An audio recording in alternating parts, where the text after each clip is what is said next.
What's going on, you guys? Welcome to the NorCal Sports Report, episode 23. We are live here on a Friday, the Friday edition of the NorCal Sports Report.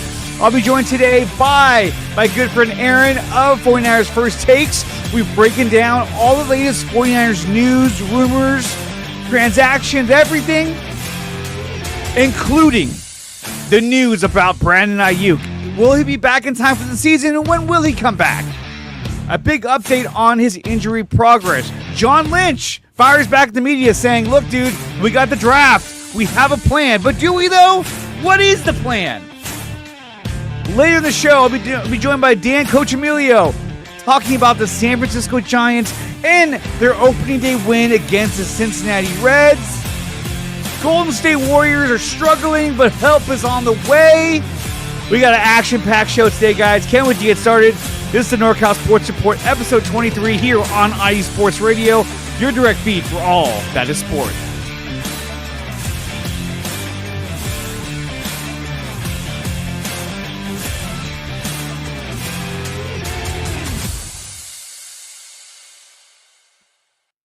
What's up, you guys? Welcome to the NorCal Sports Report, episode 23 here on IE Sports Radio, your direct feed for all that is sports.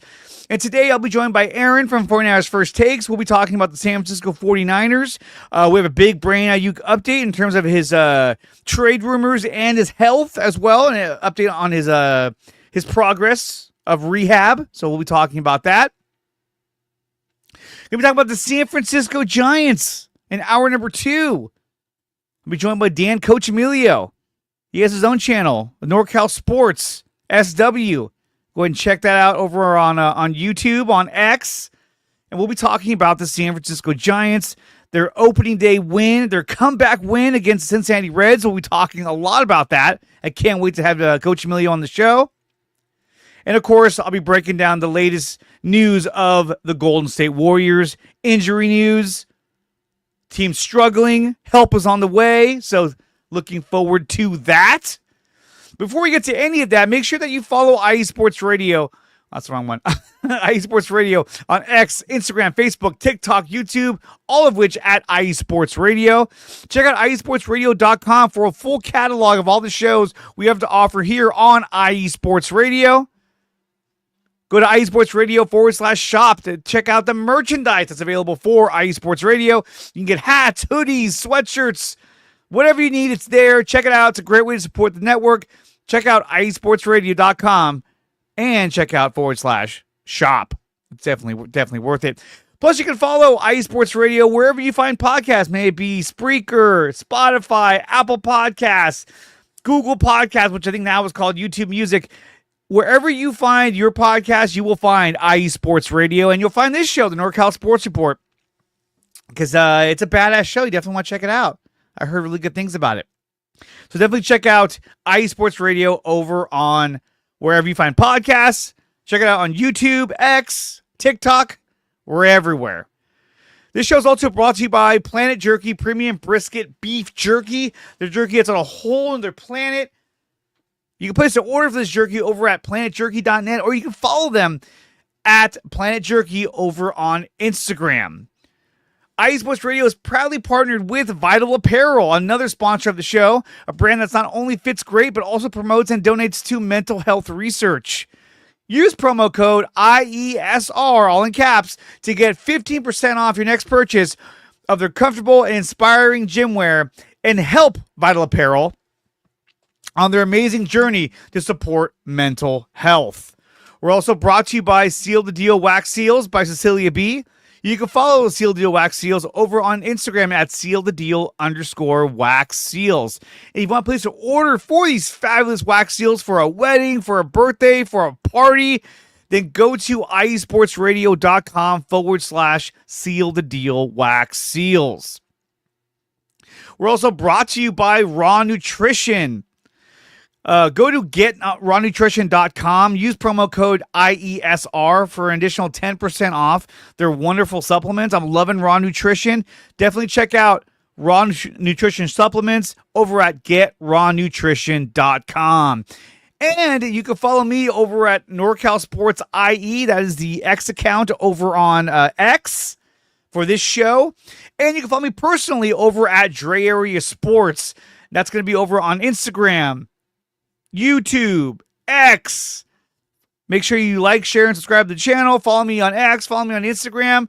And I'm posting videos as much as I possibly can. In fact, I'm doing a whole thing on the draft. So every day I'm putting out a new video breaking down the scouting reports on these. I'm all over the place. Talking about all the draft picks. So I have one about Shamir Stewart, Walter Nolan, Armand Membu, and more to come as well. Today we'll be dropping one about Mike Green, so definitely check that out. Will Johnson will be coming up next after that. So definitely check out my channel and for all the draft prospect videos I'll be dropping every single day. And on top of that, we'll be dropping clips of this show and more. So definitely check out DreArea Sports over on YouTube. Guys, when we come back, we'll be joined by Aaron of 49ers First Takes talking about the San Francisco 49ers, Brand Ayuk update, John Lynch update pretty much, and talking about Brock Purdy as well. Guys, you're listening to NorCal Sports Report on IE Sports Radio, your direct feed for all that is sports.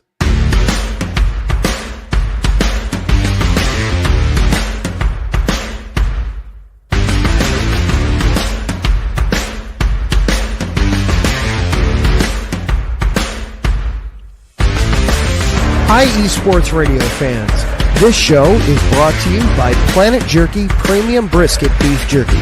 Planet Jerky is the official jerky of the 2022 California League champion Lake Elsinore Storm, Single A affiliate of the San Diego Padres. This all brisket jerky has gluten-free options, contains no MSG, no sodium nitrate, is low in sugar, and high in protein. Go to their website at planetjerky.net and follow them on Instagram at Planet Jerky. Planet Jerky, the jerky that's on a whole other planet.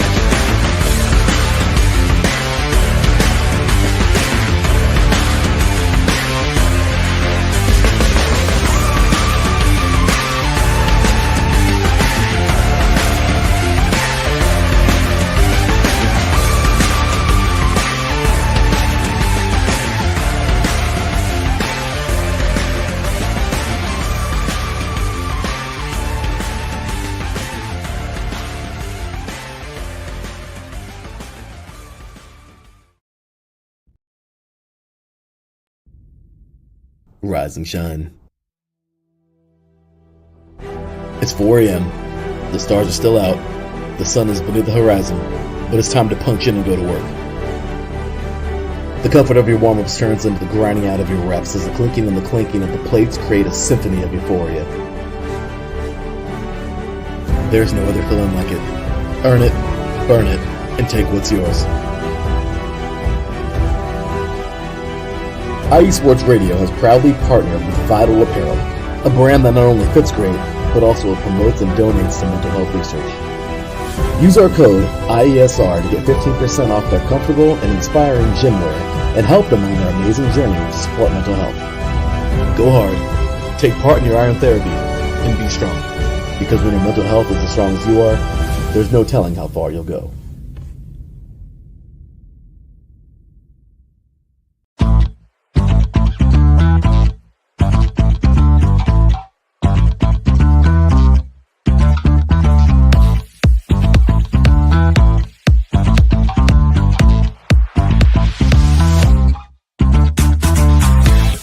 Hey there, IE Sports Radio fans. Be sure to check out our sponsor, Seal the Deal Wax Seals by Cecilia B.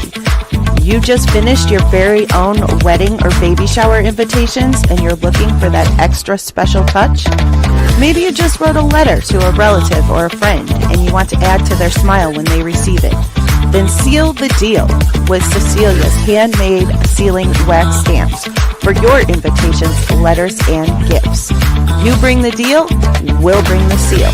You can find them on Instagram at SealTheDeal_wax stamps and on Facebook, Seal the Deal Wax Seals.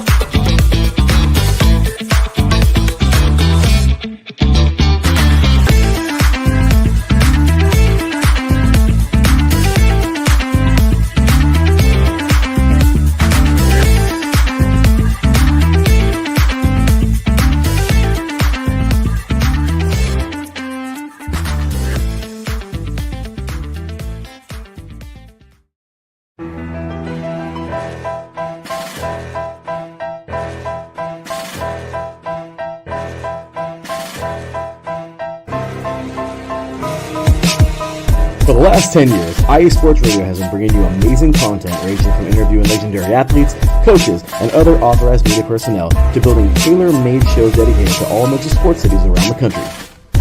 Make sure to follow us at IE Sports Radio on X, Instagram, Facebook, TikTok, and YouTube to keep up with the latest in sports and with all of our shows. Also, make sure to check out our daily updated website at iesportsradio.com. At iesportsradio.com, you can see our daily show schedule and check out all of our show pages with personal bios to learn a little bit more about each of our awesome hosts. In addition to our show pages, you can catch the IE Sports Radio blog, Hall of Fame, Fans of the Month page, and our merchandise shop including t-shirts, tank tops, caps, long sleeves, hoodies, and more. For now over a decade here at IE Sports Radio, we've continued to be by the fans, for the fans, and we thank you all for your support and for making IE Sports Radio your direct feed for all that is sports.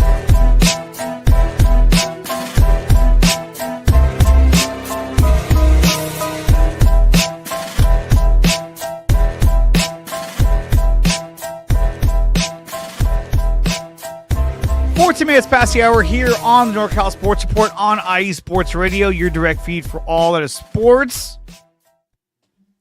I'm joined by Aaron of 49ers First Takes talking about the San Francisco 49ers. Aaron, what's going on, man? Not much, bro. How you doing? I'm doing pretty good, man.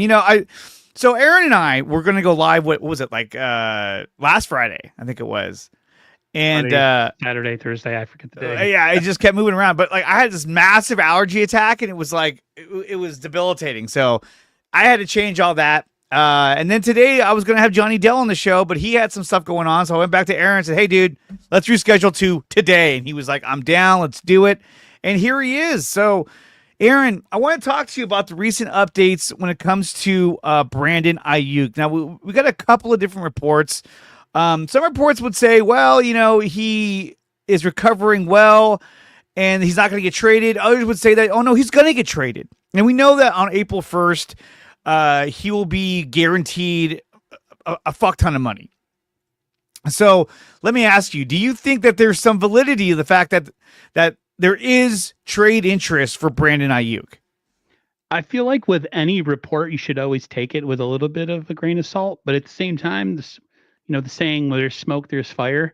Listen, there's some teams out there that got a ton of cap space, as we saw by the Patriots, making a move for Stephon Diggs, who's not even fully recovered from a knee injury from last year.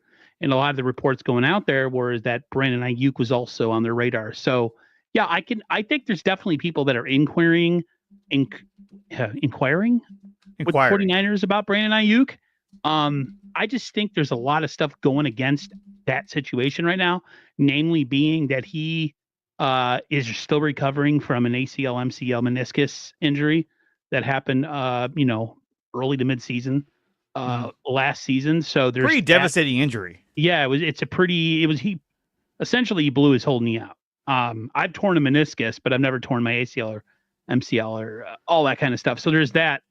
But Andre, like, the offseason has been so everything's on the table kind of feel to it. Yeah. I'm not exactly sure how to feel about this. Do I think that there's teams inquiring about him? Yeah. Do I think the 49ers are listening, even though they might not make any move? The old John Lynch line, we're doing our due diligence. I think it's a little bit of that. Depending on who you talk to, whoever is reporting on this stuff, they'll say that there's not a chance, it's not going to happen. The Niners are going to keep him. So I guess we have to wait till April 1st when that money becomes guaranteed to see what the 49ers do. I can't imagine, though, Andre, that they're going to trade Brandon Ayuk. Really? Especially with the wide receiver core, the way that it looks right now as of March 28th, 2025. They have a lot of needs going into the draft. We're not going to touch on that too much right here, but I'm just saying, like, to add wide receiver on top of that with no real answer behind him on the team at this very moment, I think it's very unlikely. Well, here's my thing too, is that, there's been talk about, what's up, Chris? What's up? Rockin' New Era, Papa J, Brian, Taryn. Okay, so my thing is this, is that there's been talk about the Niners wanting to trade Brandon Ayuk because they want to recoup the money that is going to be owed to him come April 1st, right? That's all Jed York's money. That's the York's money. So they're trying to recoup that. So they have to pay him all this guaranteed cash. So there is that. And I think that they are being pressured to relieve themselves of this contract. It was a contract that I don't think everyone was really on board with, that they kind of did last minute, and it ended up costing them a ton of money. And I think that they want to get out from under that contract. And you're getting a guy in Brandon Ayuk who we don't even know how he's going to be when he comes back. Is he going to be the same Brandon Ayuk that he was 2 years ago? Is he going to be the one that we saw last season who was out of shape? But maybe this time around, it's not going to be because he's not in football shape. It's going to be because he's not able to be the guy that he once was because of his knee injury. We just don't know. And so I think that there is an option out there. Now, there is a rumor that the Niners are looking for a third-round pick for Brandon Ayuk. But I think because of his injury, you're not going to get that. I think you'd be lucky to get a fifth-round pick. There are teams like the Browns that have been connected to Brandon Ayuk. We know the Browns have a series of sixth-round draft picks. I think they have 4 of them or 3 of them. So that's something that they could look to try to acquire. But it's a matter of, does the team want to give up all those draft picks to try and get Brandon Ayuk, a guy that they won't even have until midseason? But if he does come back, which he will, he'll be out there with another ACL player in Stephon Diggs. But Diggs is supposed to be back by week 1 because it happened a little bit earlier and it wasn't as catastrophic as Ayuk's was. So you figure if Ayuk comes back, now Drake May not only has Diggs, but he's also got Brandon Ayuk out there. Now he's got 2 good receivers at saying that they both recover and bounce back 100%. We just don't know. But we got this report today that I wanted to share with you. And this is a report from Adam Schefter. Let's go. Here it is right here. Adam Schefter writes, despite conflicting reports about teams reaching out, there hasn't been a significant trade interest in Brandon Ayuk, according to Adam Schefter. The combination of his contract and injury concerns have reportedly made teams hesitant, which makes sense, right? Nobody wants to take on the contract when you don't know when the guy is going to be healthy again this season. But from what I understand, Dr. Neil, is pleased with his progress. He's coming along. I mean, was he going to say? Oh, he looks terrible. His knee's like falling apart. I did a bad job. I would think that he's ready to be played by mid-season, and there might be a team out there willing to basically not give up much to get a great player who's coming off an injury. Now, that's kind of the narrative that's playing against the Niners, is that a team might say, well, I know what you're saying. He's a good player and all, but I'm not going to get him to mid-season. And you want me to give up, a bunch of draft picks? I don't think so. So there's that. But if you trade Brandon Ayuk, then I think you definitely need to utilize one of your draft picks for a receiver. And I don't think the Niners want to do that. They signed DeMarcus Robinson. They have Ricky Pearsall. They have Juwan Jennings. They have Jacob Cowling. But just alone, Robinson, Jennings, and Pearsall. You have 3 receivers right there. Now, obviously, you don't want any of them to fall to injury, but so you may acquire a few more. But I think that's a receiving core you can kind of play with. Not to mention, you still got George Kittle and you got Christian McCaffrey out of the backfield. So I think that's a receiving core you can run with until Ayuk gets back if you need to, based on the easy schedule that you got this season. Now, I would love for them to get a guy like, Savion Williams or, draft someone in the draft, but it would have to be in the later rounds. I think that if you're going to draft a receiver early, it would be no earlier than the 3rd round. But the first 2 rounds have to be defensive linemen or edge rushers, in my opinion, which we're going to do a mock draft in just a little bit, guys. So stay tuned for that. But what do you think, Aaron? I mean, if you get rid of Ayuk, it feels like you kind of have to draft somebody to replace him, right?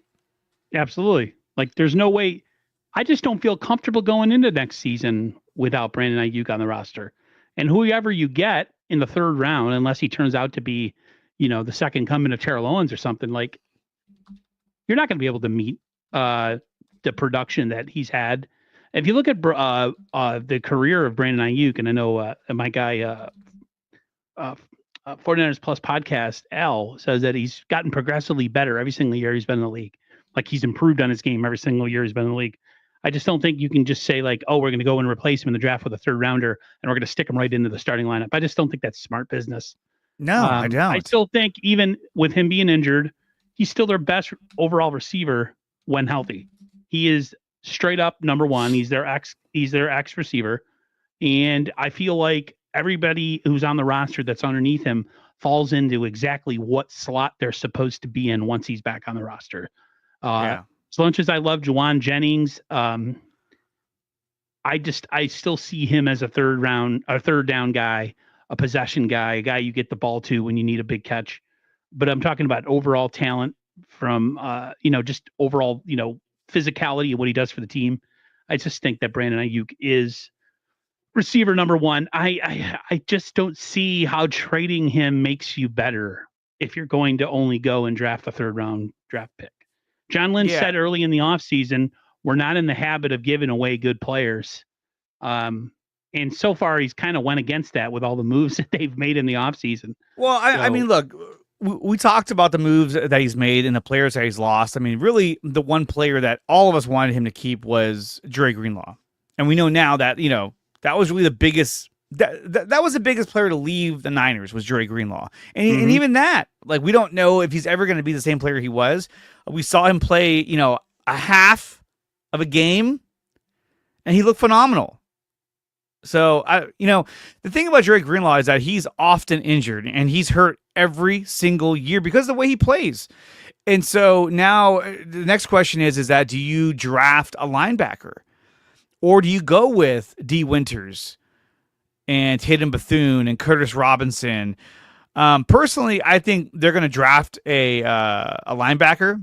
There's a lot of talk about the guy from Georgia.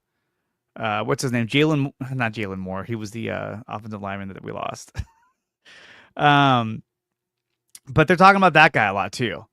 And so it makes you wonder if they're going to do that in the draft, if they're going to go for a running back. A linebacker. You have Jihad Campbell out of Alabama, who's really good.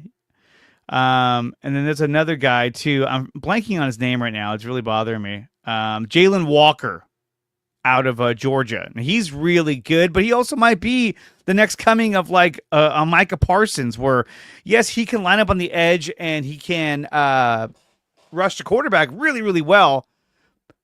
And he's really good at linebacker as well. He's still got a lot of things to learn, but he's small. He's only 6 foot. He's kind of on the shorter side. So is that really a guy that you say, okay, we're going to draft this guy and he's going to be he's 6'1" actually. He's going to be the replacement for Dre Greenlaw. And he might be, and he's really, really good. I'm going to be doing a video about him pretty soon as well. But it makes me wonder are they going to go first round linebacker, or are they going to go, hey, let's wait for a guy like Jeffrey Bossa in like the 4th or 5th round, and let's grab him as our next linebacker alongside Fred Warner and D. Winters, really. I've done some mock drafts. I am not familiar with many of the players just because I don't watch a lot of college football. In one of them, I did have him within my first 3 picks, which would have been, first, second, third round. Yeah. I did have a linebacker in there just because at the board and the way it rolled out, best player available, linebacker was there, but I just don't see it. I think D. Winters, from what they making it sound like, D. Winters has the inside track to be a linebacker number 2, or the back, the counterpart, the Robin to the Batman of Dre Greenlaw, of Fred Warner. And then all the guys you mentioned, Tatum Bethune. We have Tatum Bethune, D. Winters, and then of course Curtis Robinson. He's also going to be back. He was injured last year. I do think they draft a linebacker at some point. I think within the first 4 rounds. I know we have multiple 4th round picks, so I could see something like that. But Andre, we could be totally wrong. They could go, some mocks have the Niners going corner at 11. Some I don't mocks see have it. The Niners. They are so depleted along the defensive line, especially edge.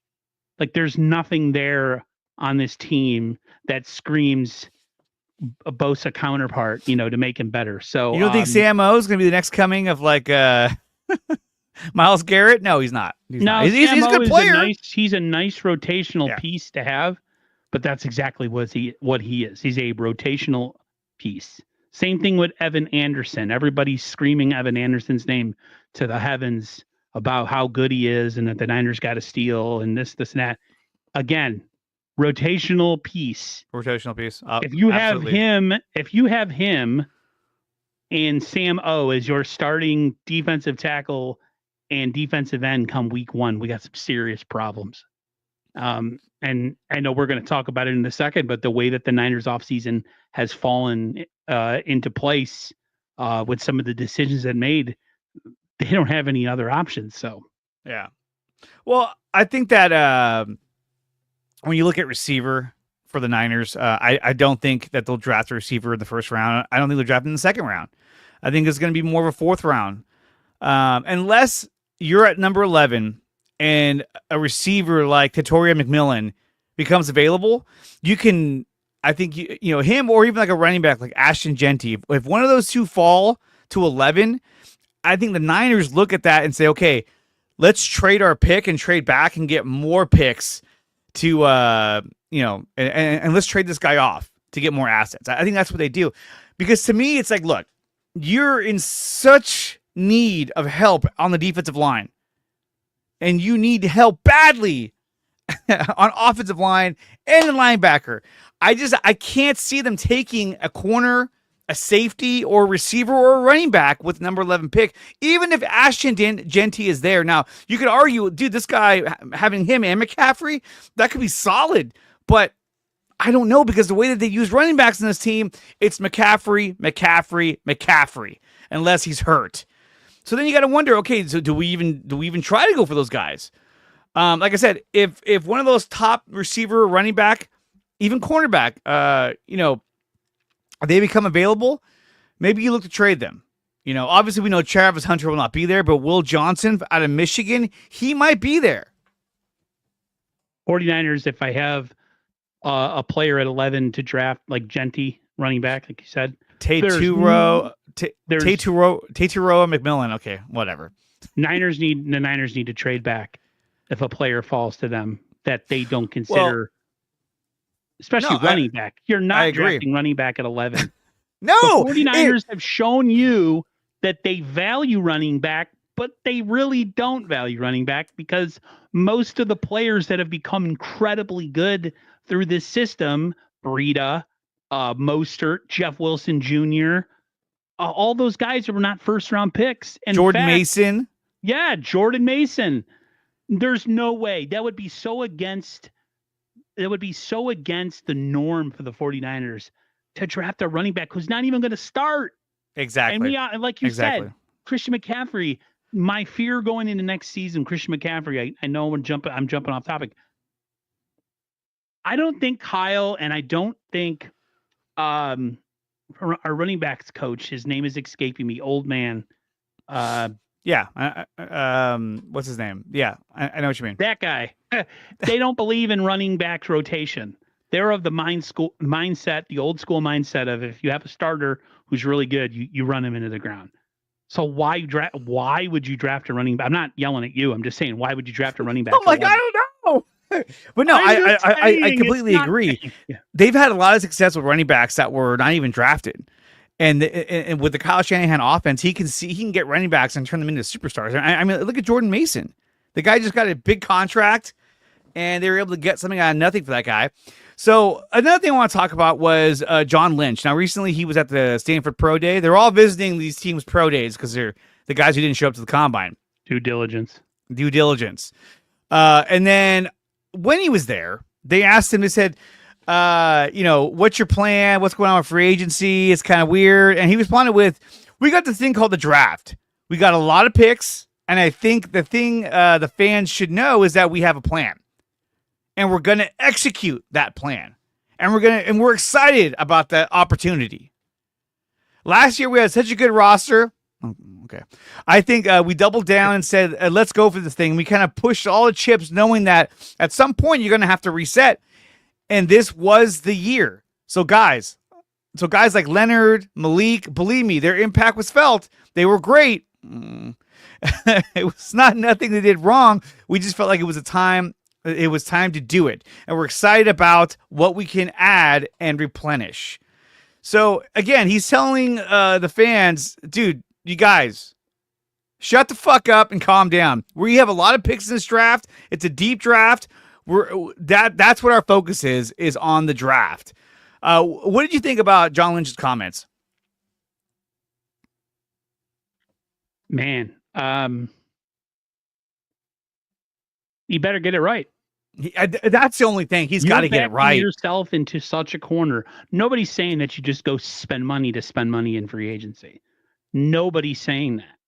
But when you have massive holes at interior defensive line, edge rusher, and I would say right tackle and center, those are the four positions that you really mean. Linebacker, you could talk about it, but we do have kind of a player in place, and we do have some bodies there that could compete for that other job next to Fred Warner. But when it comes to holes on the roster, you better get it right.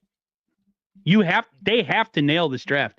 They have to hit it, and they got to get 6 starters out of this draft. The way they have put themselves in such a position to where the draft is like the end all be all. They can't have one of these drafts, like they've had in the past where the only good player to come out of it is Fred Warner or George Kittle in the 5th round.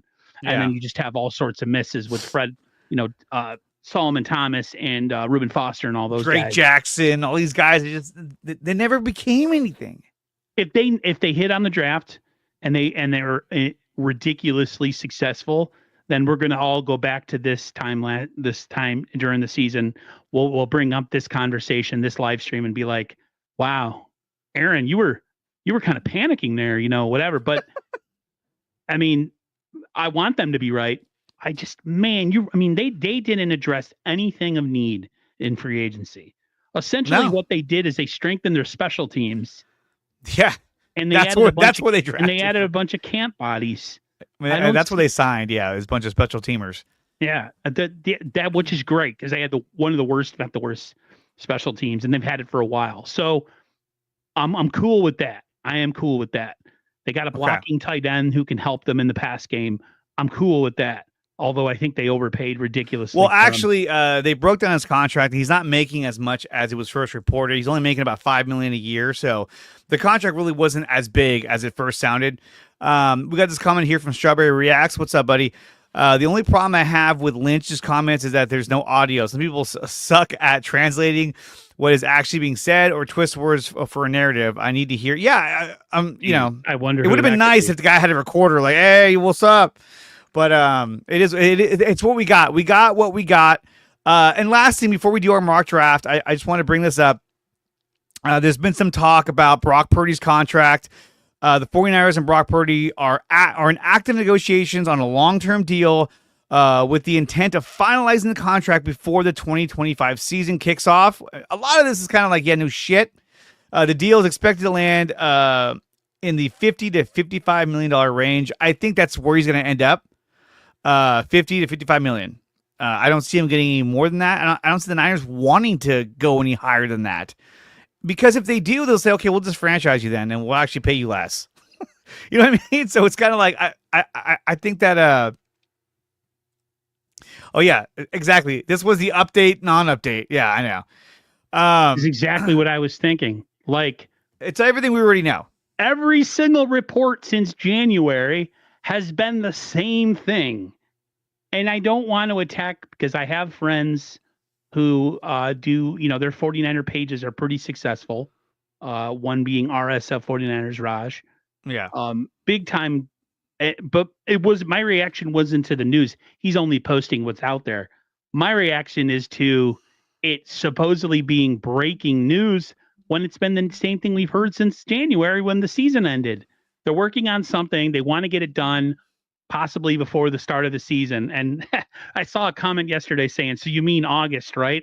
And I had said the same thing previously, like, just get it done. There was a live stream I think we were all talking about. It might have been 49ers Access with us. Sterling Bennett, who said that like all these other teams get these contract negotiations done with quarterbacks. They don't even talk about it. It just happens. And then with the 49ers, it's like there's this big production to do about their contracts, and they always get done super late. Like, I don't understand what the issue is. Yeah. Don't release any more news. Don't release any more updates until we have breaking news. Brock Purdy is going to sign. You know what I mean? Like, I don't want to hear it anymore because there's nothing new. Nothing new. It's stuff we already knew. The other thing too was that, okay, there's this rumor out there. Not even a rumor. This fucking guy, I forgot his name. I don't care to remember it at all. He's been running with this trade that the Niners should trade Brock Purdy to the Giants for their first round draft pick. And not only that, but to go out and sign Aaron Rodgers. This has got to be the stupidest, fakest trade. I mean, you want to talk about charlatan? This is, I mean, look, to even think, okay, yeah, we're going to bring in Aaron Rodgers, the guy that got Robert's Hall fired, the guy that we waited for to sign as our defensive coordinator. And now we're going to trade away Brock Purdy to bring this guy in and then draft a quarterback with the third pick in the draft. What, Shadur Sanders? I don't see it happening. Well, might not even be a first round pick. He's fallen out of a lot of people's mocks. Yeah. Shredder Sanders, really? That's your plan? Have him as the heir apparent to that's malpractice. If that's your plan as a front office.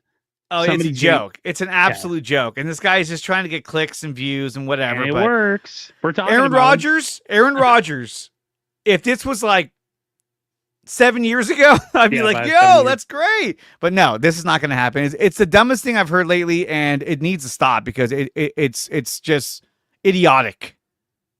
Yeah. Idiotic to the nth degree.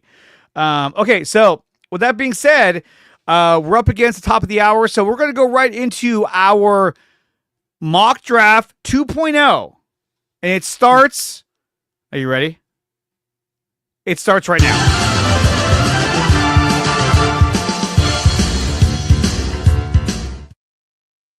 Here we go. Okay, so now we're doing mock draft. We're going to do, we got like 20 minutes. We're going to do 4 rounds, and we're going to do on fast mode. We're not going to do any trades. We may take trades, but we're not going to offer any trades. That's just going to take too long. Okay, are you ready? Are you ready for this? Yep. Okay, here we go. We're starting the draft. Here we go. Okay, here we go. Detroit's offering the 28th pick, the 60th pick, and the 102nd pick, and then some future picks that we won't be around for. And Strawberry X, yes, we're actually planning on doing a stream for day 1 of the draft. I would do all 3 days, but unfortunately, I have a job, and so I can't.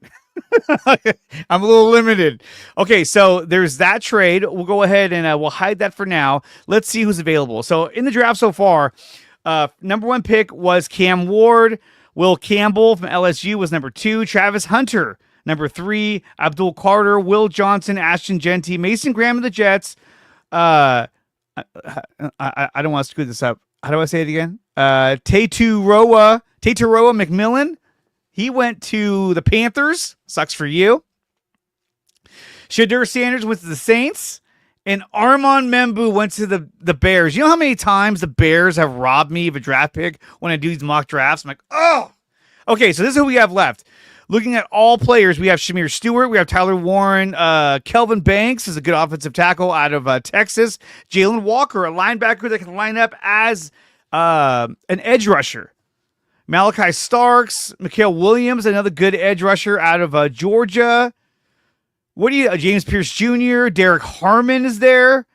And we have the trade as well, but I think if we go back to 28, we're going to lose too much ground. Absolutely. I really do. And plus, whenever Armand Membu becomes available at number 11, you get like the cream of the crop trades too. You can see on here, we only have the one trade offer, which is 28, 60. I mean, you're getting 2 top 100 picks and a pick in 102. So it's almost like getting 3. Niners have too many needs to fall back to 28. No, that's the thing. I can counter that. I said we weren't going to do this. In the top 60? I don't think so. Their first pick is 28. So no, they don't even have so it's not really worth anything. So let's just get out of this. Okay, so who are we taking with our first pick? I'm all in on Shamir Stewart. I think this guy's a beast, and I love his physical ability, his athletic ability.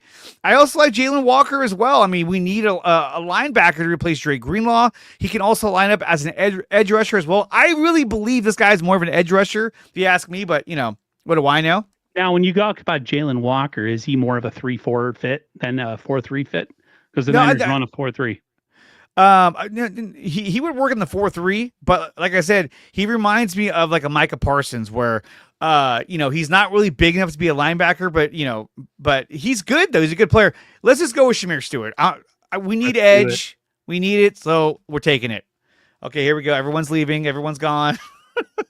This is the word. Oh, please. Oh, there it is. Okay. Not that. And we're not doing that either. Okay. Walter Nolan is available right there at number 31. I think, and this is happening a lot in a lot of drafts where Walter Nolan slips to number 43. And for me, look, we know that we want a defensive lineman, an edge rusher, an offensive lineman. So for me, I would get Walter Nolan. Yeah, that is an absolute no-brainer. I mean, Josh Carnley is there, and he's really good. Let's see who else is there just in case, we get stupid. Thomas is really good. And again, a corner. I'm going for it. Walter Nolan it is. So now we've rebuilt our defensive line. Now we have Bosa, we have Walter Nolan, somebody, and then we have Shamir Stewart. So they really want somebody here because they're offering 102, 130 for 75 and 147. I don't think so. 94 and 104. We're actually picking up a pick. That's not too bad. Let's see who's there. Okay, so Tate Rutledge is a good offensive lineman. He's a guard out of Georgia. Darius Alexander is another good defensive tackle, which I really, really love. Alfred Collins is still there. Kyle Kennard is still there. Chris Paul Jr., which is somebody we can watch later on. Jared Ivey is still there. Now, these guys might be gone next time because our next pick is 75. But already, to me, this is gold. If you got the way this is falling right now, where Tate Rutledge, offensive guard, I mean, it's almost as like perfection. It almost is. And so the question is, do we go Tate? Or do we go Darius Alexander, who I love? Double down on defensive tackle? And at that point, you're like, dude, our defensive line has been reset. Now we have I feel because Bosa, Alexander, Nolan. The Niners will not start a rookie center. Well, he's a guard. So essentially, he would be competing with Ben Barch and Spencer Burford, right? Yeah. If I'm the 49ers, I go Darius Alexander at that pick. I'm leaning towards that. Jaden Higgins. But again, I feel like we need more help in the trenches. I think, well, I'll put it this way. If Ayuk is staying and things continue to be the way that they are depth chart wise, Jaden Higgins is not a necessity at that pick. I mean, Emory Jones is another offensive tackle at LSU. I mean, look at this. He's 6'5", 315. That's massive. That's a huge guy. Man, he's a 3-year starter in LSU's pass-heavy offense. He brings elite size, strength, and power.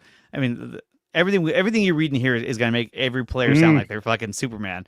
So, do we go offensive line or do we just focus on? Because here's my thing. Before we make this pick real quick, is that we know he got Trent Williams. We know that at left guard, it's going to be either it's probably going to be Ben Barch. Center is going to be between Hennessy and what's his face? Jake Brendel. Right guard, Dominic Pooney. That's fine. And then you got Colton McKivitz, who is he the best? No, but they're not starting a right rookie tackle. Not happening. So I think we're going to go Darius Alexander, and now our defensive line has been completely rebuilt. Yep. There we go. And we have two possible starting defensive tackles. I think we have starting. Okay, so 100. That's actually not bad. That's 50 picks back. Fuck you, Dallas. Dicks. Okay, let's see. We got 3 more picks left, and we got a few minutes. We got like 10 minutes left. Okay, so now what do we got left here? Oh, You got Kyle Kennard, another edge rusher. You could go depth, but really we need receivers. No, let me see who's a Will Howard. Not Will Howard. I don't want that guy. Torrey Horton is there. He's a receiver out of Colorado. You can get Cornelius out of Oregon, an offensive tackle. Let's see if we go to offensive center. Jake Majors is still there, but Jake Majors I might be able to take later. Let's see. Who do we have for linebacker? Samuel Modden's still there. Danny Stuntsman. Jeffrey Bossa is right there. I feel like we could wait one more pick and then get Jeffrey Bossa. Let's see. Cody Simon, I'm taking him before. Let's go back to all. So what do you think we need at this point? We already have edge rusher, defensive tackle. I mean, that's pretty... I think if you're the 49ers, considering your only other edge is Bosa, you really don't have any other proven edge. I think the Niners either, man. Or do you go corner? I mean, you still have Zay Alexander, Dorian Strong, you have Kobe Bryant. What is the actual all of them? Like the all under all? Kyle Kennard, the edge rusher out of South Carolina. You can really use a starting safety. Is Kevin Winston Jr. a better box safety or is he a free safety? Winston has showcased his elite playmaking ability, excelling in pursuit, tracking, and tackling. His instincts in coverage and tackle security highlight his potential as a refined prospect with the tools to thrive. Okay, that's great. So he's 6'1", 215. I mean, he could be somebody.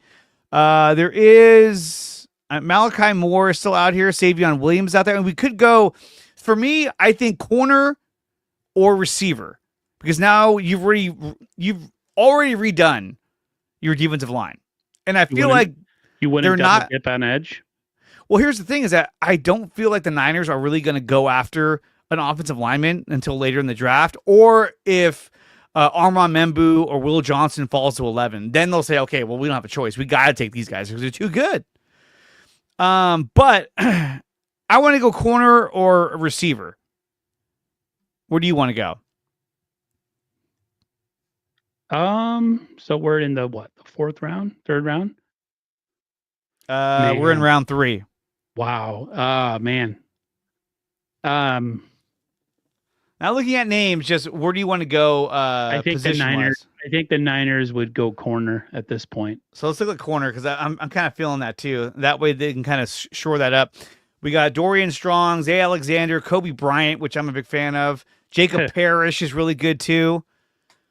Let's see. What is this? Dorian Strong, 6'1". Another small guy. Slow too. Oh no, okay, that wasn't S40. No, yeah, this guy ran in 3 seconds. No, I like Zay Alexander. He's a long, wiry cornerback with athleticism and fluidity to develop into a day 2 pick. I really like Zay or Zay Alexander. Let's go with Dorian Strong. He's already ranked higher. Let's go with him. You good with that? I'm good with that. All right. Now we got a corner. Let's see. Okay, here we go. Oh, Dante Thornton just went. That was my sleeper receiver pick. Okay, so Savion Jones. Okay, so here we go. We also got, what's his name? Is it Femi? No, he's gone. Okay, so we go back to all. Joshua Farmer's still there. Let's see. More safety. We can go receiver. Should we go receiver? Should we get the Debo 2.0 and Savion Williams? Savion Williams sounds like a good pick. Let's do it. Savion Williams it is. Now, I think we got one more pick left before we round out the draft. Maybe. I gotta look at that. But this is the end of it anyway, so there's no point in making another pick because we're not going to be able to be there anyway. So who's left? I like Jackson Slater. He's a guard out of Sacramento State. He's really good. Unfortunately, he's from Sac State, so he went against not as good of a challenge. I feel as a value pick in the 4th round, having an offensive guard fall to you. But see, I mean, there's running back too, Ollie Gordon. Oh, you know what? Let's look at that. Who's still there? Oh, you know what? Jordan James. You know what we didn't do? We didn't do linebacker. Let's see. I'm going to take Jeffrey Bossa. Yeah, I like him a lot. A lot of people have mocked him to the 49ers. I've seen a lot of mocks We'll take him. And there we go. There is our quick 4-round draft. We got Shamir Stewart, Walter Nolan. Dude, if this was our draft, I'd be like, dude, we're back, dude. We're fucking back, baby. They've addressed interior. They've addressed edge, cornerback. They got another wide linebacker receiver who can learn under the guys that are already there. And then, they'll have a nice young piece at linebacker to compete with all these other young guys that we have. Dude, yeah. If that was the 49ers, they would essentially rebuild their defense. Oh, absolutely. And I think a lot of help needs to go to the defense. I wouldn't mind if they double dipped at edge back in the fifth. If they went edge in the fifth, I wouldn't mind. I mean, we took a corner, but I could see them going another edge rusher because they're so big on that defensive line that, and when I mean big, I mean like they're very, they want that line to be imposing. And it's a big deal for them. They got to get back. Listen, when they were winning in 2019, when they went to the Super Bowl the first time, the Niners defensive line was essentially one of their strongest units. And even in the years where we got a lot of depth pieces, when we brought in different bodies to compete, I'm trying to think of the year and the names, but essentially what I'm saying is the more you invest in your defensive line, the better. The Niners have, little by little over the last couple of years, the defensive line has gotten a lot worse over time. So John Lynch, listen, if you hit in the draft, I will love you and understand completely what you're trying to do. Yeah. You have to. If you hit like this, I'd be like, fuck yeah, dude. Now, everyone keeps telling me Walter Nolan will not be there in the second round, but I'm telling you, this happens a lot. When I do mock drafts, I've gotten Walter Nolan in the second round, or with pick number 43, like I would say 8 times out of 10. Now, is this entirely accurate? Well, no, it's a mock draft. But if you look at what everyone else needs, I mean, look at James Pierce Jr., Matthew Golden, Mikael Williams, Derek Harmon. All these guys are really good. Jade Barron. These are the guys who went before him. Although I could look, the Chiefs probably would get a guard because they lost Joe Thuney. So that could be something that they go for. Ravens, this pick right here. The Rams taking Jihad Campbell, I can absolutely see that happening. They need help at linebacker. Jalen Walker went to the freaking Packers. So yeah, I mean, this is there's a lot of trades that went down too. So I could see that happening. And you go to round 2, Travion Henderson. I don't know if the Raiders would take Xavier Watts over some of these guys. Mike Green. Dolphins draft Tyler Warren on their first pick. It's my brother's team. Let me see. Dude, Tyler Warren. Lord, that would, dude. Wow. That would hit. That could change a lot of things. And Strawberry reacts, I could easily see them taking Walter Nolan or Mike Green. Because they're trying to move Bryce Huff. They're like, hey, we got Green, Huff, we got to move you. And they're trying to trade Bryce Huff, but if you draft Mike Green, they may end up cutting him. Who knows? In the NFL these days, you never know. Because they're like, hey, we just got Mike Green, so we don't need to keep you around anymore. Fuck deuces, dude. Now look, some of these players, like I said, it's a mock draft. It's not real. It's a mock. We still have like 4 weeks before the draft. So Luther Burden III, another good receiver. He went to the Titans. Talik Williams, Trey Harris, Travion Henderson. There was a draft where I took Travion Henderson. The wide receiver that we drafted to take place of Debo. He's also been mocked to the 49ers quite a bit. Yeah, Savion Williams. And I actually thought we got him at a good spot too. Jalen Noel's another good one. But look, the Seahawks need a receiver. They just got rid of DK Metcalf, so I could easily see them going with Jalen Noel.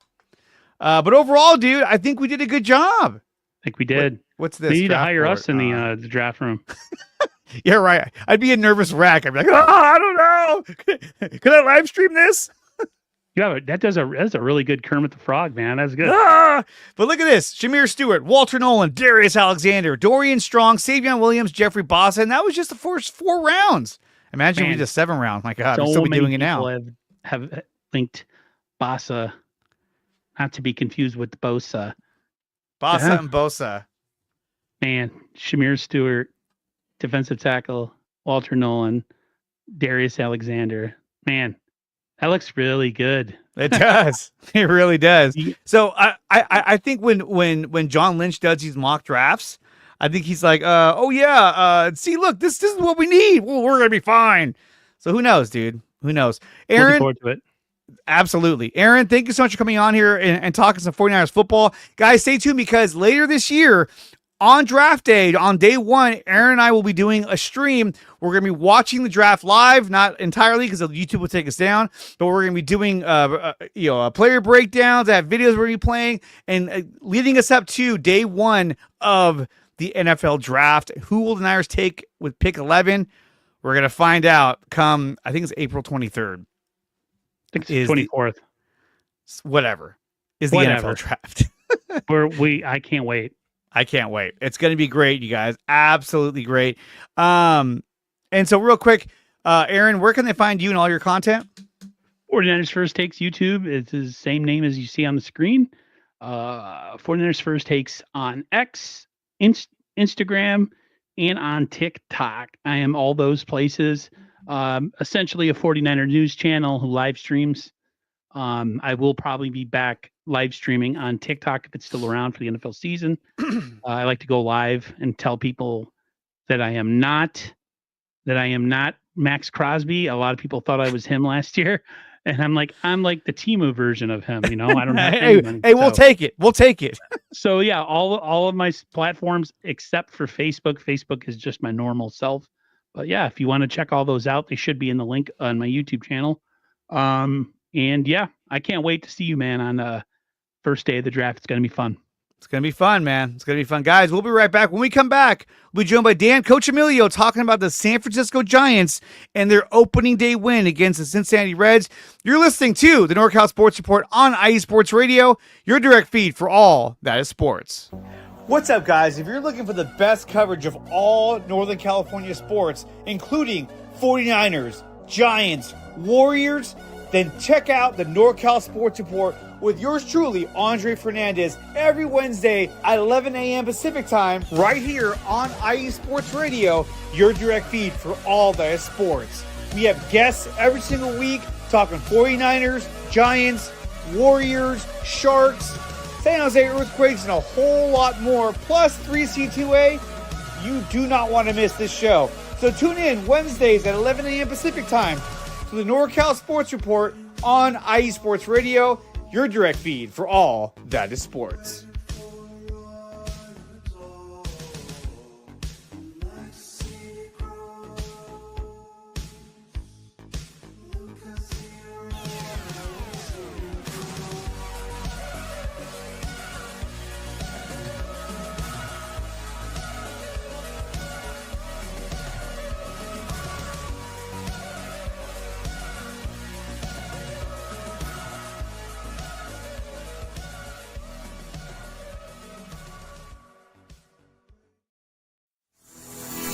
Sports fans, do you like teams that are tough, cities that are tougher, and fan bases that are passionate about their teams?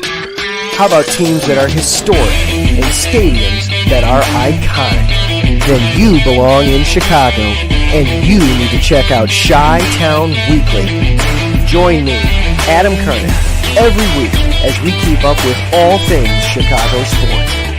Bears, Bulls, Blackhawks, Cubs, White Sox. We'll cover them all, plus more. The Windy City is always buzzing, and we'll keep you up on all the big games and major stories. So tune in to Chi-Town Weekly every week right here on IE Sports Radio, your direct feed for all that is sports.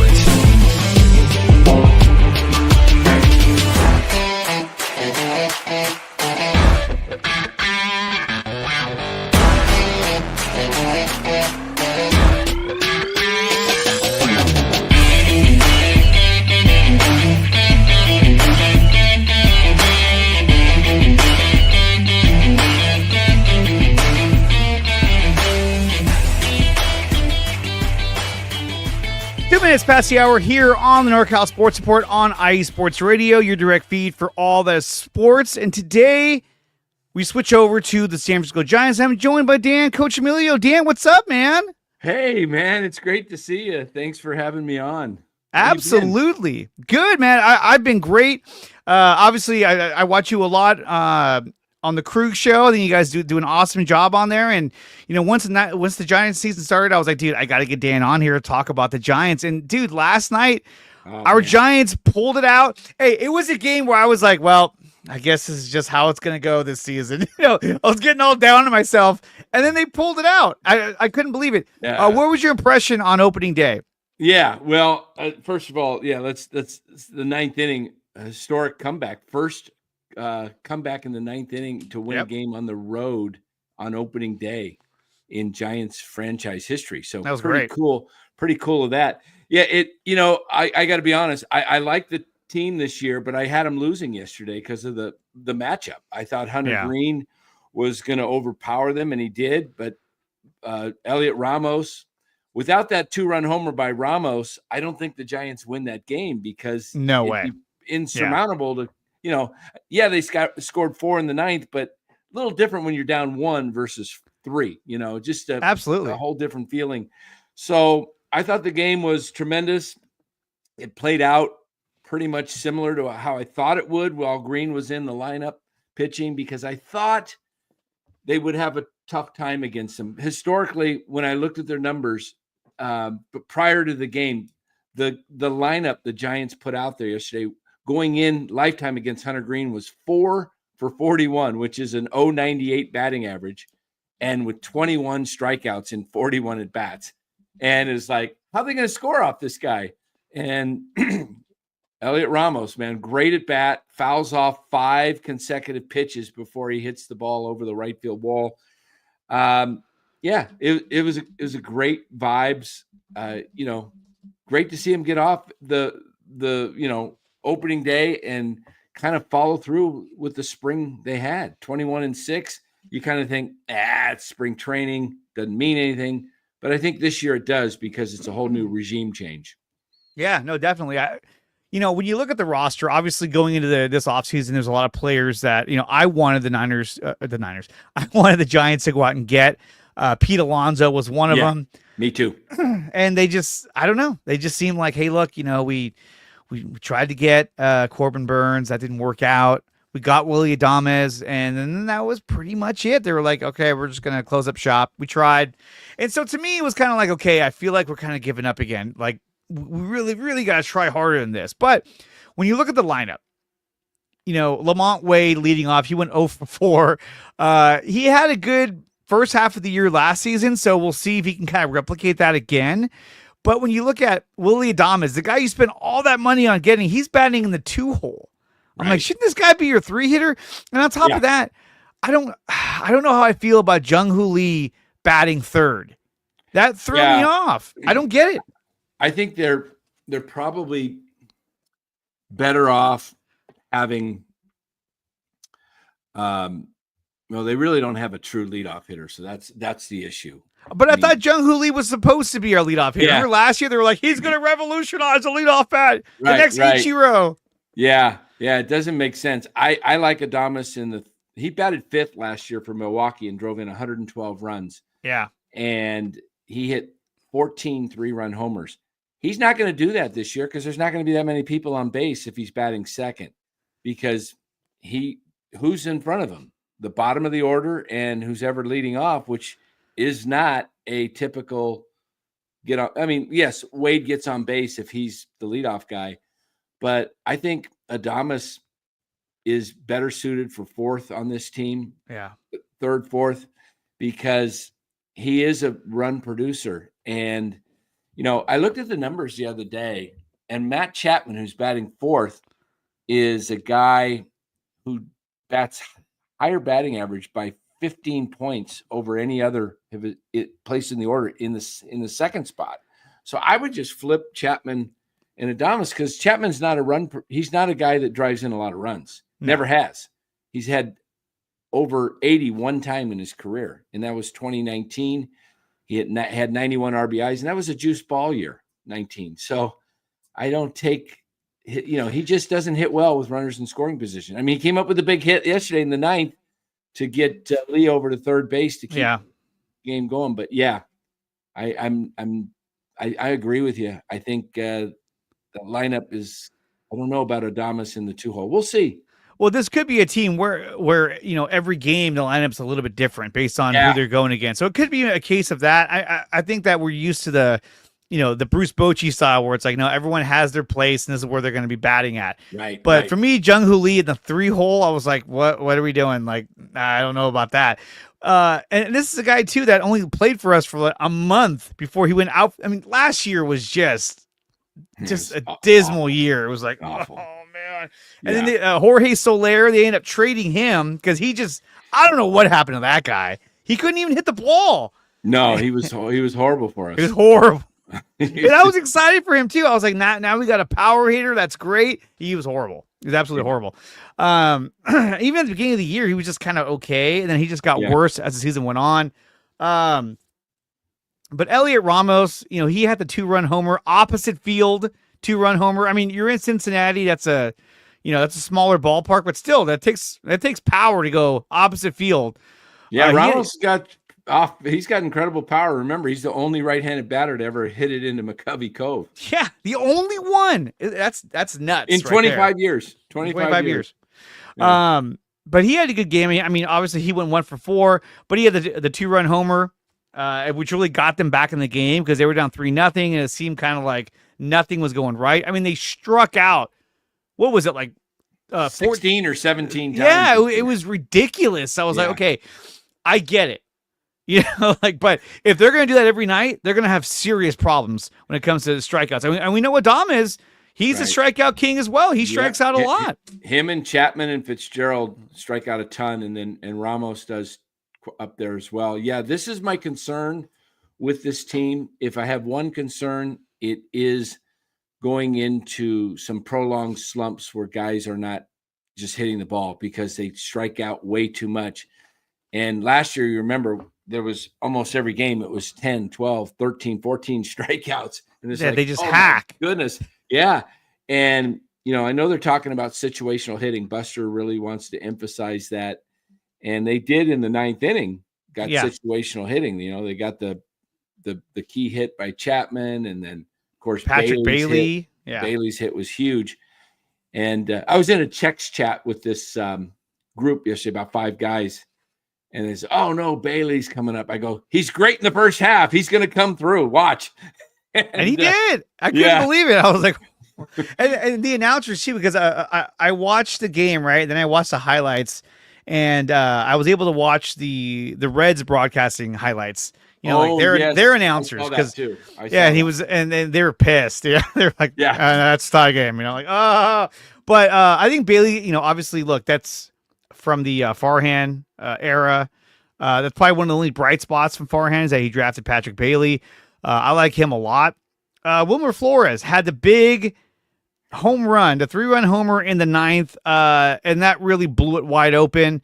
At that point, it was a 3-run lead, and they brought in Ryan Walker to get the save. I like Ryan Walker a lot. I thought he was dominant last season, and he came out of nowhere. Right. I mean, Camilo Doval didn't even pitch yesterday. No, I was surprised that they didn't bring him in the 8th, but they brought, was it Miller in the 8th? Yeah, Eric Miller. Yeah, Miller came in the 8th, and Rogers was in a little earlier, and trying to think, there was one other. It was Randy Rodriguez came in. Right. And he looked good. Yeah, Rodriguez looked good. So I was kind of surprised that we didn't see Duvall. So I kind of figured Duvall would be the 8th inning guy, but they used Miller, and it could have been situational hitting. I'm trying to remember who came up for the Reds, but there might have been a tough lefty in there that they wanted to make sure they dealt with. So, but yeah, it's 1-0. Hey, we're gonna see where this thing takes us this year. I'm hopeful that it's I don't know if they're gonna make the playoffs, right? But I will say this: they are definitely going to be more entertaining to watch this year. I hope so. I mean, getting Adames was a step in the right direction. You got a guy that could drive in a lot of runs, a power hitter. I don't know why he's hitting second. Maybe that'll change. When you look at the pitching, though, Logan Webb, 5 innings. He gave up 6 hits, 3 earned runs, 3 walks, and 5 strikeouts. He didn't look his best. He wasn't as sharp as he was after the first two batters, when he struck the first two out, I was like, oh, here we go. Yeah. And then it was just like, and then it was a mess. But he got the double play ball when he needed to. And really, he kept them in the game for 5 innings. And in today's Major League Baseball, pitchers they just go 5 or 6 innings. I don't get it. It's really weird. I mean, not too long ago, we were watching, Bumgarner and Kane and Lincecum going 8 innings, 7 innings, complete games. And now it's kind of like, whoa, guys, we don't want to do that. 5 innings, 6, that's good enough. It's weird. I don't get it. It is a really crazy change. I mean, I'm a lot older than you, obviously. So I can recall Bob Gibson, Juan Marichal, Sandy Koufax. I mean, you don't even have to go back that far. You can go back to the 80s and 90s and watch guys like Bert Blyleven and Steve Carlton. All these guys, they threw 300 plus innings. They threw 25 to 30 complete games. I mean, they started 40 games. They started on 4 days rest, some of these guys, and then they just throw. I think one year, Marichal had 34, 35 complete games. I mean, come on. And they had shorter careers as well because, I mean, look what they're doing. It's out of control. But it's weird how they all of a sudden, it seemed like it was overnight. They just made that change. So all of a sudden, 5, 6 innings, get them out. It's just, and occasionally you get the 7th, 8th inning games if the pitcher's doing really well. And I think Logan Webb's obviously capable of doing that. I didn't think he had his best stuff yesterday, but it was enough to get him through 5 innings. The bullpen came in and really shut things down. They scored a run off of Ryan Walker, but they pretty much gave him that run because they were just focused on getting 3 outs. But, this is a team where, I mean, look, we look at today's game, which is going to be at about 105. It's going to be. They're actually off today. Are they off? They're off today. Yeah, it's a weird schedule. It's one of those where they're like, oh yeah, in case there's a rain or something, opening day, so they can get opening day in today if it rained yesterday, that type of thing. So it says it plays on the 30th, so they have 2 days off. No, they play tomorrow. Saturday, I thought. Yeah, Saturday, Sunday. Hey, I got to say, I love your background there. You got Barry, Steph, and Jerry over your left shoulder. Is that Joe? I can't see. No, it's actually it's George Kittle. Oh, Kittle. Okay. Yeah. Okay. I used to have I have another one where I had Debo right here. I had to replace him with Christian McCaffrey. I was like, I gotta get him out of there. If you put in, man, I mean, you got 3 iconic legends of the Bay Area up there. I mean, George too. I mean, George is awesome, but I mean, I have often said this. I think Steph might go down as the greatest beloved athlete in not just probably the Bay Area for sure, but he's going to go down as maybe the most beloved athlete of all time. The guy, one of them. I mean, you look at what's going on, all the news of LeBron, right? LeBron is just constantly negative stuff. Him and Stephen A. Smith, and just you never hear anything like that. Keep my son out of this. You never hear any negativity like that with Steph. No, you don't. Nobody has a bad thing to say about Steph. No, I mean, I can't think of any time that he's been caught in a scandal or caught in some shit talking with somebody else. I mean, the biggest thing I could think of at the moment was when Chris Paul kicked him off the court saying, oh, you can't practice on my court. I'm shooting in the playoffs. And what did he do? He came through the next day and he torched them. Yeah. And eliminated them. Remember, I remember in the locker room, he was like, try and run me off the court again. It was a huge thing. So, I mean, when you piss him off, he really makes you pay. And the Warriors right now are struggling. I'll talk about that in my next segment. But Steph's going to be coming back hopefully on Friday, which is today. They absolutely need him because it's ridiculous how bad they look without him. Yes. I thought it was tough without Jimmy Butler, but without Steph Curry, now you're like, oh wow, there's a huge gap, a big disparity there. But going back to the Giants, tomorrow they throw Robbie Ray out there against Nick Martinez. I think that's Sunday's game. Actually, this is Sunday's game. Tomorrow's game is Verlander against Lodelo. Oh my God, hold on. I'm looking at Yahoo Sports. They're not doing me any favors. Sometimes they throw you off. I know. Yeah. I'm pretty sure tomorrow is Verlander Lodelo. Let's see. Here we go. MLB Saturday. Yeah, it's Verlander against Nick Lodolo. Yeah. Yeah, there it is right here. And now I got it. Verlander. And it's interesting to see that Verlander is going as the number 2 starter and not Robbie Ray, because I thought for sure they would go righty, Yeah, lefty, I did righty. too. I did too. Everything we thought they were going to do, we're like, okay, well, I guess not. Yeah. And Verlander, I think, I mean, realistically, I think Verlander's a good acquisition for the Giants. He's a veteran pitcher that's going to help with the younger pitchers and kind of develop them. My only concern is that I don't know how long he'll last. Is he going to last the whole season? If they make a playoff run, is he even going to be a part of it? I mean, we saw Randy Johnson on the Giants years ago, and then by July, August, he just wasn't even around anymore. He was just gone.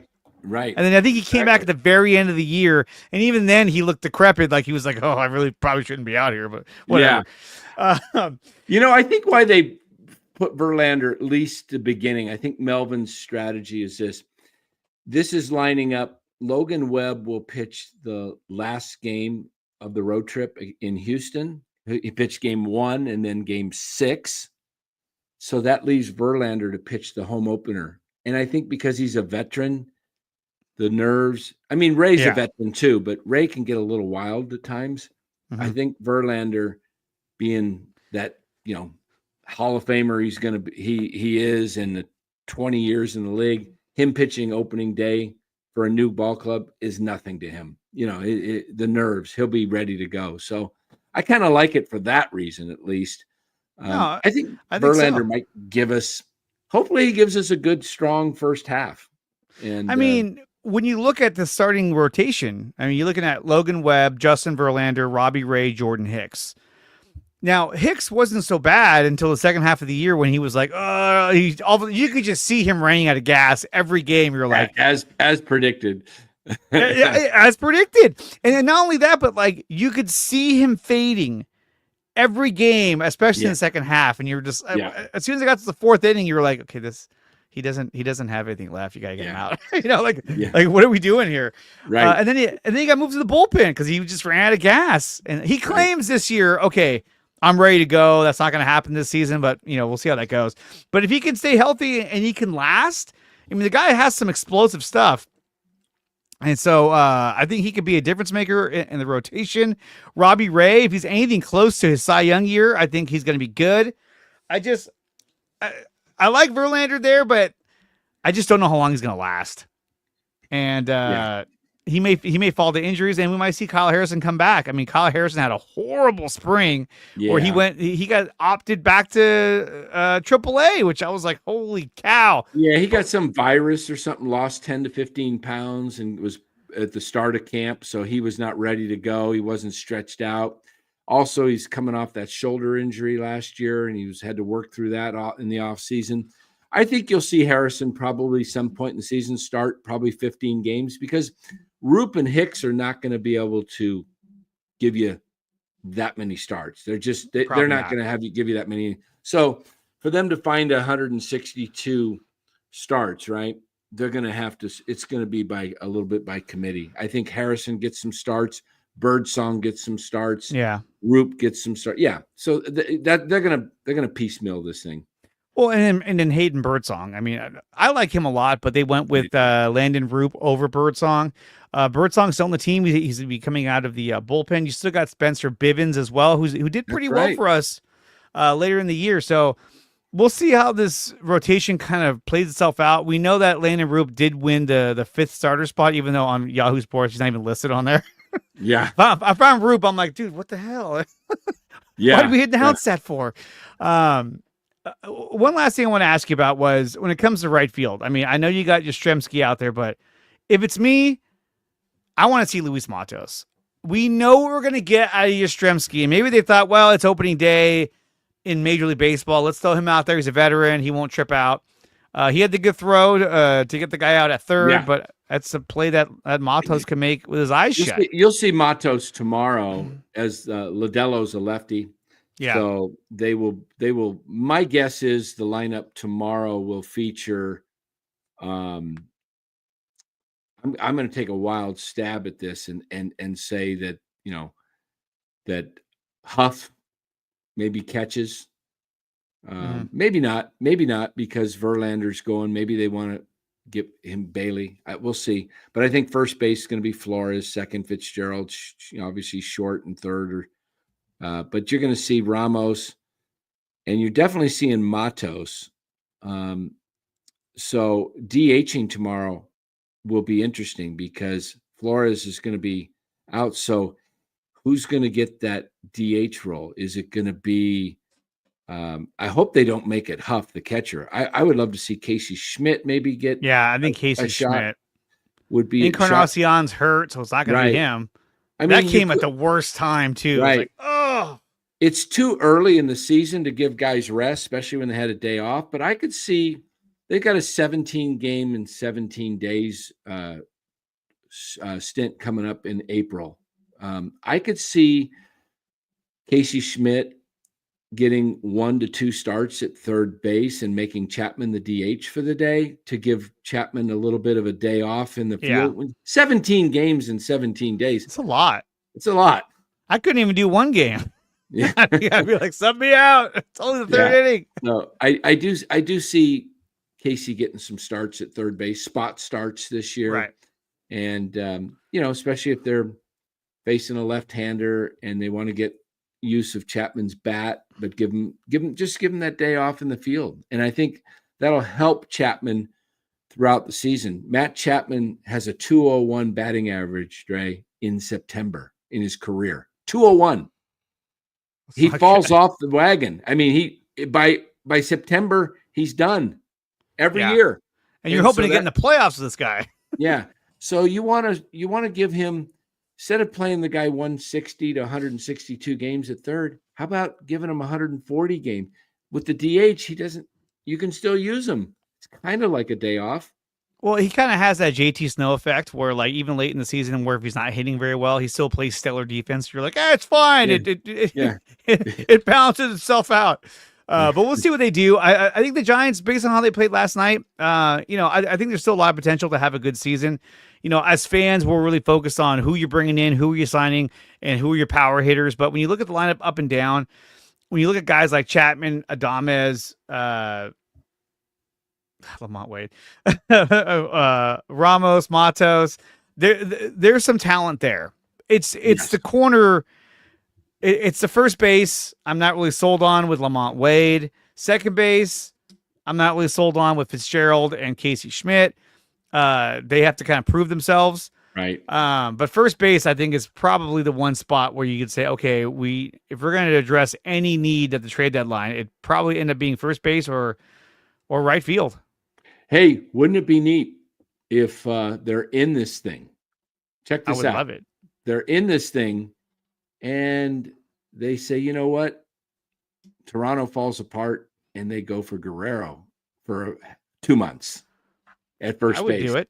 Yeah. Oh, yeah. It depends on what you got to give up. But if you don't have to give up, your top prospects, it would be pretty cool to get a rental.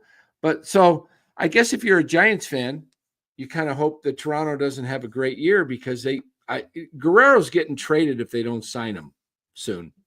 Unless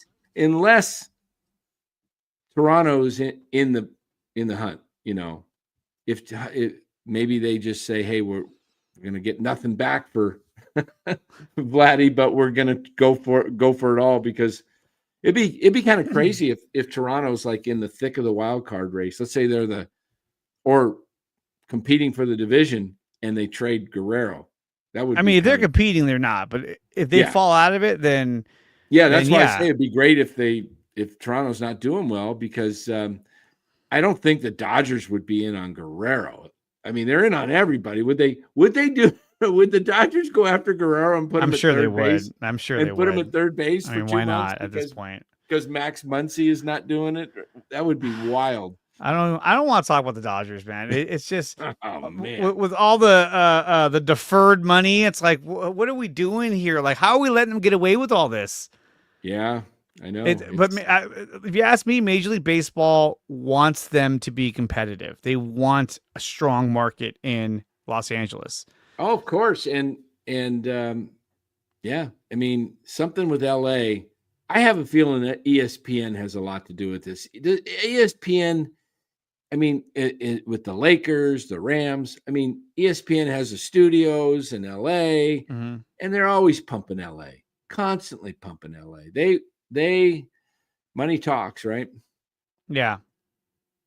Yeah. And then if you look at, I'm trying to see because I know they were big on Corbin Burns, and that didn't even work out.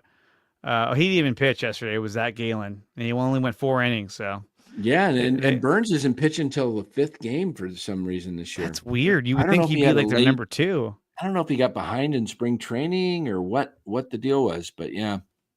Well, we'll see what happens. But yes, the Giants play Saturday and Sunday against the Reds. It's going to be an action-packed weekend. Dan, thank you so much for coming on here and talking some Giants. Let's do it again. I'll definitely, I'd love to have you back on later on this season. Awesome. Hey, thanks, Dre. Appreciate it so much. Absolutely. Guys, when we come back, I'll be talking about the Golden State Warriors and how they're struggling, but help is on the way. So stay tuned. You're listening to the NorCal Sports Report, episode 23 on IE Sports Radio, your direct feed for all that is sports.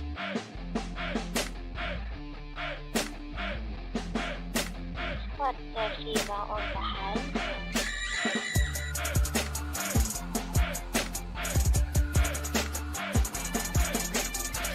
Hey, yo, what's good, Georgia? It's your boy ACS, and if you love sports from the Peach State as much as I do, then Georgia Sports Central is your one-stop destination for down south sports, courtesy of IE Sports Radio, your direct feed for all that is sports. Are you a yellow jacket at heart, or do you bleed the red and black of the Bulldogs? Do you keep it true to Atlanta with Trae Young, Capella, and the boys?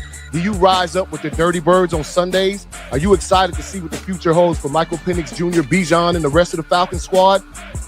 Do you live at 755 Battery Avenue? Do you rep for Albies, Acuna, and the rest of Braves country? If so, then let's get united every Wednesday for some Braves, Hawks, UGA, Georgia Tech, Atlanta Dream, Falcons, and more on Georgia Sports Central, only on IE Sports Radio, your direct feed for all that is sports.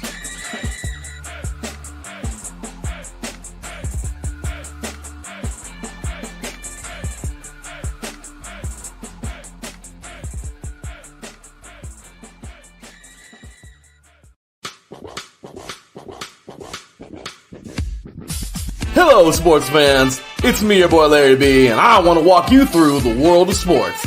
No, not just the mainstream major TV deal type sports, although those are important too. But let me be your guide through your journey of all sports, from college to the pros, the minors, and everything in between. Each week, we are talking sports galore with true diehards just like you from a hardcore fan's perspective that's sure to quench your thirst around leagues you may know all too well and some you may even discover here. That's right, sports fans. If you love sports of all kinds, enjoy hearing amazing sports stories, and respect all sports because you know how difficult any of them can be to play or compete in, then this is your show. Join me, your boy Larry B, on the defining moment each week here on IE Sports Radio, your direct feed for all that is sports, and let the sports come to you.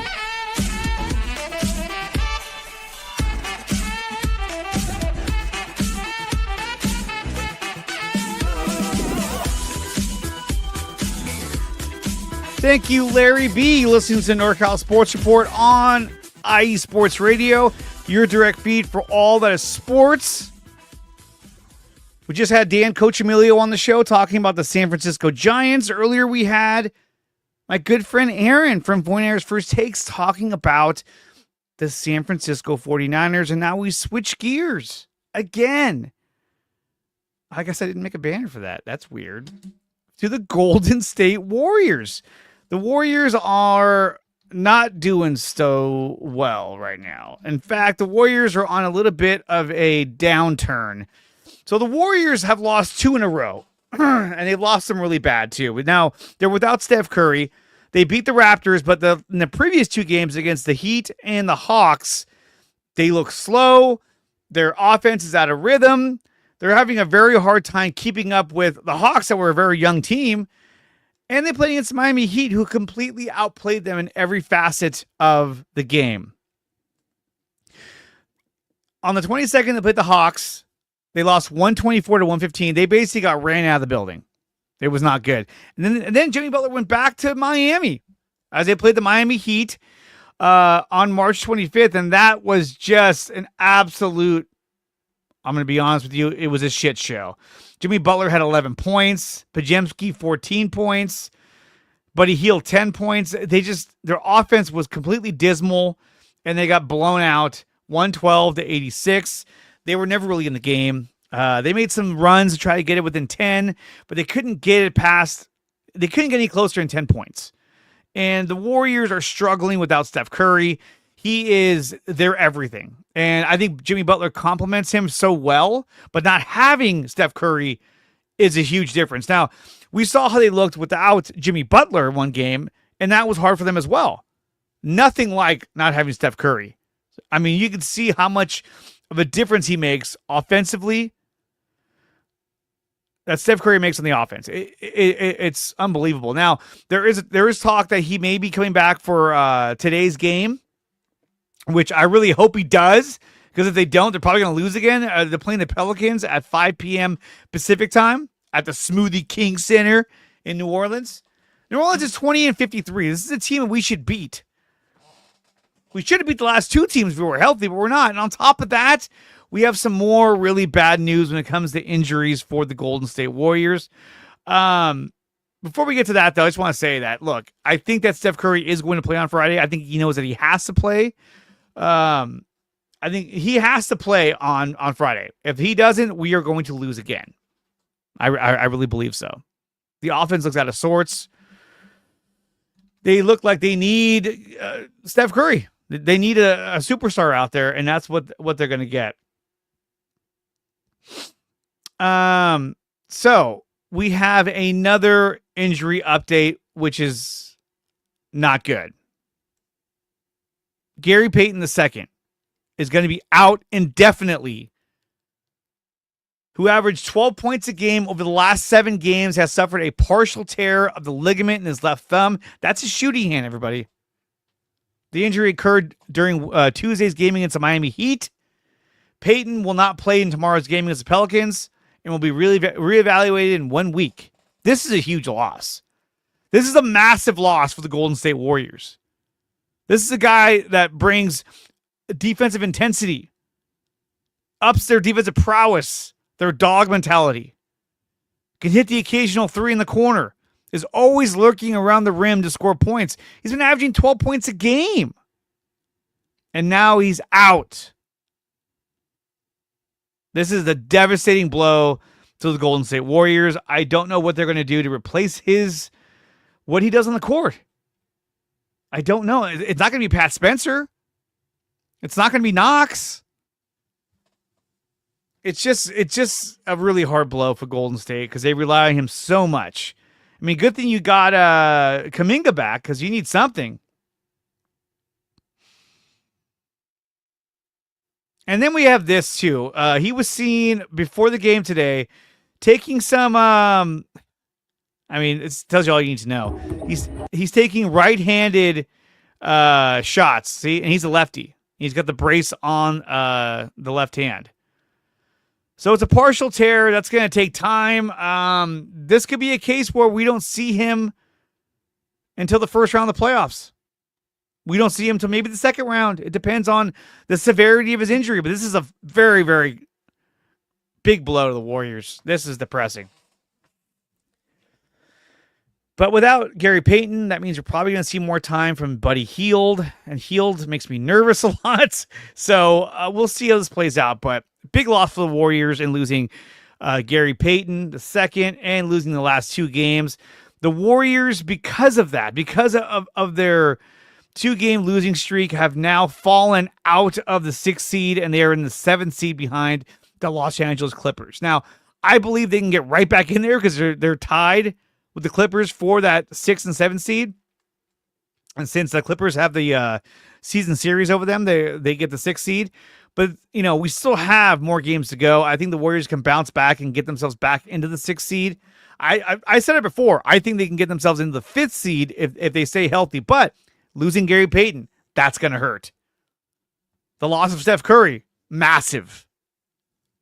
But like I said, there's talks that he may come back tonight. And I really feel like he has to come back. If he doesn't come back, I don't know what the Warriors are going to do for scoring. Because the Jimmy Butler we saw a couple of years ago scoring 56 points against the Bucks, having big scoring nights in the playoffs. I don't know if we're ever going to get that Jimmy Butler. I don't even know if that Jimmy Butler still exists. Maybe he'll show up in the playoffs and have games like that. But so far in the regular season, he has not consistently done that. And which worries me.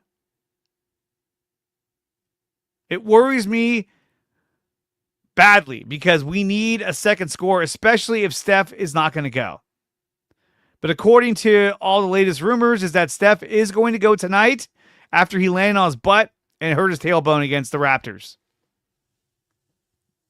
They absolutely need to.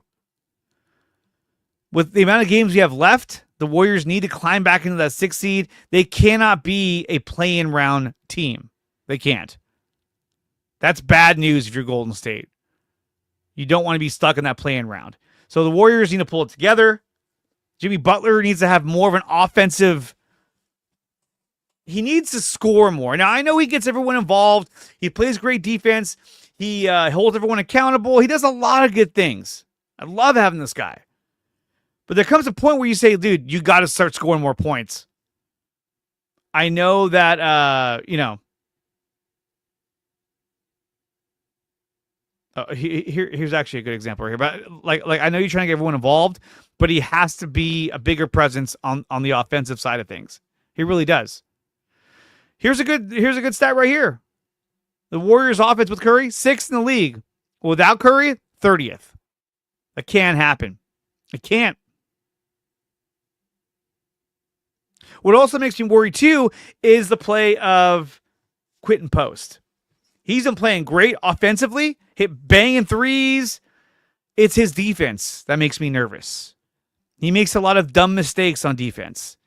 He can't move his feet very well. Players are starting to realize his limitations on defense, and they're going right at him. And instead of going at him and scoring, they're going at him and getting fouled. So then he gets in foul trouble. The team gets in foul trouble. And a lot of times it's an and one. So his defense is becoming an issue. I do think that Jackson Davis needs a little more playing time because you got to have somebody else in there to help out Looney in certain situations. But with the amount of offense that Quentin Post is putting up, it's hard to take him out of the game. It really is. Because he's that good. He's been playing that good. But based on reports today, everyone's saying that Steph Curry is likely to play, he's likely to start against the Pelicans today at 5 o'clock p.m. Pacific time. And this is how I've been every night. This is me every night. Just, I miss you, buddy. I miss Steph Curry. It's not the same without you. So, like I said, the Warriors are sitting currently at 41-31, 10 games over 500. They're 7-3 in their last 10 games. They are at a stalemate with the LA Clippers, but they're currently sitting in 7th place behind the Clippers at 6th place, but they both share the same record, 41-31. Next is the Memphis Grizzlies, number 5. They're 44-29. They're tied with the Lakers for that same record as well. So there is a possibility if we go on a run, we can jump into a higher seed. And the Warriors could definitely do that. Losing Gary Payton's going to hurt. Getting Steph Curry back going to make a huge difference. Huge, huge difference. So I can't wait for that. And real quick, guys, San Jose Sharks, they've won 2 in a row. They beat the Maple Leafs and the Bruins back on the 22nd, 3-1 and 6-5. They're currently 20-42-9, and they go against the New York Rangers tomorrow night at 7:30 p.m. Pacific time in San Jose. San Jose Earthquakes, they've lost 2 in a row. They lost 2-1 and then 4-1. Last game was against Charlotte FC. So the Earthquakes trying to rebound off a couple losses.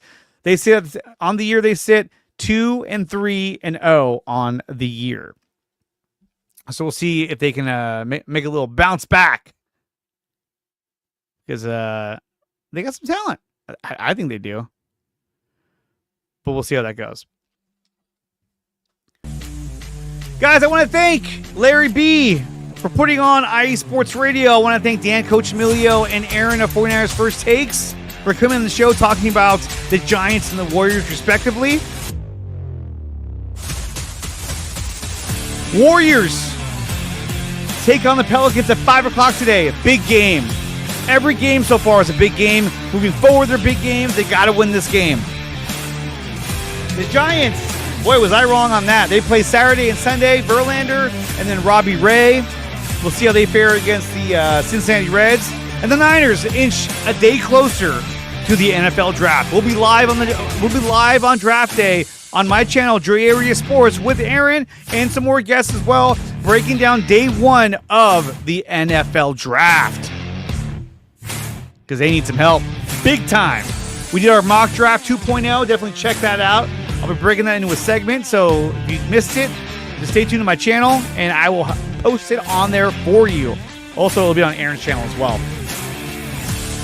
Guys, thank you for listening. Thank you for watching NorCal Sports Report, episode 22 here on IE Sports Radio, your direct feed for all that is sports.